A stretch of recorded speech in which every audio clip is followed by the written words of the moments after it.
అంటే మీరు అంటే యువర్ 25 ఏళ్ళు అయింది. 1999 మీ సినిమా రిలీజ్ అవ్వడం నాకు ఇప్పటికీ గుర్తు. నీకోసం సినిమా చాలా బాగా తీసాడని మీ గురించి అందరూ మాట్లాడుకోవడం కూడా నాకు తెలుసు. పాటలు బాగుంటాయి. The way you presented is very fantastic. నీకోసం ఇప్పుడు చూసినా బాగుంటుంది ఆ సినిమా. సరే, ఇంకా తర్వాత మీరు చేసిన సినిమాలన్నీ మంచి మంచి ఎక్స్పెరిమెంట్స్, కొత్త వేవ్ హిట్స్, అవన్నీ ఇక్కడ న్యూ వేవ్ హిట్స్ లో కూడా. కానీ మధ్యలో మీరు చాలా డ్రీమ్ ప్రాజెక్టు అనుకుని చేసిన బ్రూస్లీ ఎందుకు సార్ మిస్ఫైర్ అయింది? ఏది మిస్ఫైర్ అవడానికన్నా రీజన్ కథే అవుతుందండి. కథే అవుతుంది. అంటే ఎగ్జిక్యూషన్లో ప్రాబ్లం ఉండదు, యాక్టర్స్ పర్ఫార్మెన్స్లో ప్రాబ్లం ఉండదు, ఎన్నుకున్న కథలో ప్రాబ్లం ఉంటుంది. అంతేనా? ఎన్నుకున్న కథలో ప్రాబ్లం ఉంటుంది. కథ కరెక్ట్ కాకపోతే మనం అన్ని ప్రయత్నాలు చేసినా, ఎక్కడ ఎవరో ఇంటర్వ్యూలో చూసాను, అదేదో అలంకరణ అంటారు చూసారా, అలా చేసినట్టు అవుతుంది తప్ప ఉపయోగం ఉండదు. మనం రైట్ రూట్లో పరిగెట్టకపోతే అది వేస్ట్. ఎక్కడికి వెళ్తాం కూడా తెలియదు. కరెక్ట్ వేలో పరిగెట్టాలి కదా.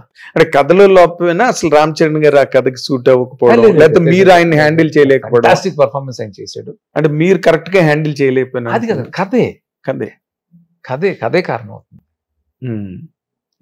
దానికి చేసిన విధానం ఉండొచ్చు. మీ పర్సెప్షన్ లో అంటే ఒక కేస్ స్టడీ లాగా నా ఇంటర్వ్యూస్ నేను కోరుకుంటాను. ప్రతి సినిమాకి సంబంధించి కేస్ స్టడీ ఉంటుందండి. కానీ కొన్ని విషయాల్లో మాట్లాడకపోవడం కరెక్ట్. అంతే, అది అయిపోయింది. దాని నుంచి ఏం నేర్చుకున్నాం నాకు పర్సనల్ గా తెలుసు, మీకు తెలుసు. అంటే ఏ సినిమా అయినా సరే. సో రామ్ చరణ్ చాలా కష్టపడి చేసాడు పాప. ఆయన సినిమా తక్కువ టైంలో, చాలా తక్కువ టైంలో తీసాం సినిమా. చిరంజీవి అపీరియన్స్ మళ్ళీ హెలికాప్టర్ చాలా ఫెంటాస్టిక్ రెస్పాన్స్, ఫ్యాన్స్ అంతా పెడతా ఉంటారు. ఆయన అద్భుతంగా స్క్రీన్ ప్రెజెన్స్ కానీ, ఆయన ఒక గ్రేట్ ఎక్స్పీరియన్స్, నాకు ఒక ఆపర్చునిటీ అది. సో ఆయన అనుకున్న రిజల్ట్ రాలేదు తప్ప అది ఒక బ్యాడ్ ఫిల్మ్ మాత్రం కాదండి. బ్యాడ్ ఫిల్మ్ అనడానికి లేదు. అదే అంటే అప్పుడు మీరు వరుస హిట్స్ లో ఉన్నప్పుడు తీసిన సినిమా అది బ్రూస్లీ అన్నది. సో న్యాచురల్ గానే రామ్ చరణ్ కున్న ఫాలోయింగ్, మెగా ఫ్యామిలీ మీ ఇద్దరు కాంబినేషన్ అనగానే ఇరప్షన్ డెఫినెట్ న్యాచురల్ గా ఉంటుంది. అందులో రామ్ చరణ్ ప్రెజెన్స్ చాలా బాగుంటుంది అందులో. అవును, చాలా బాగా చేసాడు. తన డాన్సులు కానీ అన్ని బాగుంటాయి. ఎక్కడో ఆ కెమిస్ట్రీ కరెక్ట్ గా సెట్ అవ్వలేకపోయింది ఆ సినిమా.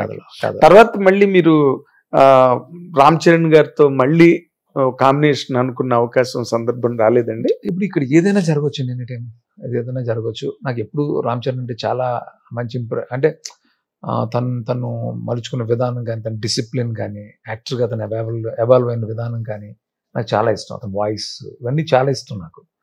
సో ఇప్పుడు ఫస్ట్ నాకు ఉన్నది ఏంటంటే, నేను సక్సెస్ ట్రాక్లోకి రావాలి, నాకు చాలా చేయాలని ఉంటుంది. ఇంకా సినిమా మీద ఒకప్పుడు జస్ట్ ప్యాషన్ ఉండేది. ఇప్పుడు ఏంటంటే ఒక గ్రాటిట్యూడ్తో కూడిన ప్యాషన్ ఉంటుంది నాకు. అంటే బికాజ్ ఆఫ్ సినిమా మనం కంఫర్టబుల్గా ఉన్నాం. సో నాకు సినిమా తప్ప వేరే ఏం తెలియదు. సో మంచి మంచి సినిమాలు చేయాలని ఉంటాం. మీరు అన్నట్టు అది జరగచ్చు.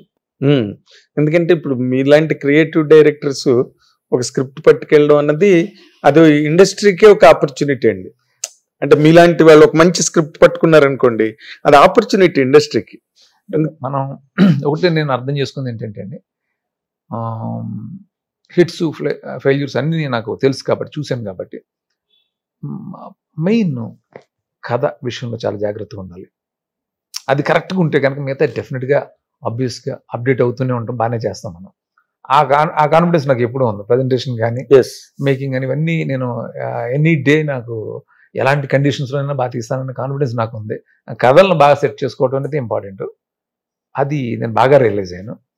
ఓకే, అంటే మీరు మహేష్ బాబుతో చేశారు, జూనియర్ ఎన్టీఆర్తో చేశారు, రామ్ చరణ్ గారితో చేశారు, చిరంజీవి గారితో చేశారు, వెంకటేష్తో చేశారు, అందరితో దాదాపుగా మెయిన్ హీరోలు అందరితోనే చేశారు.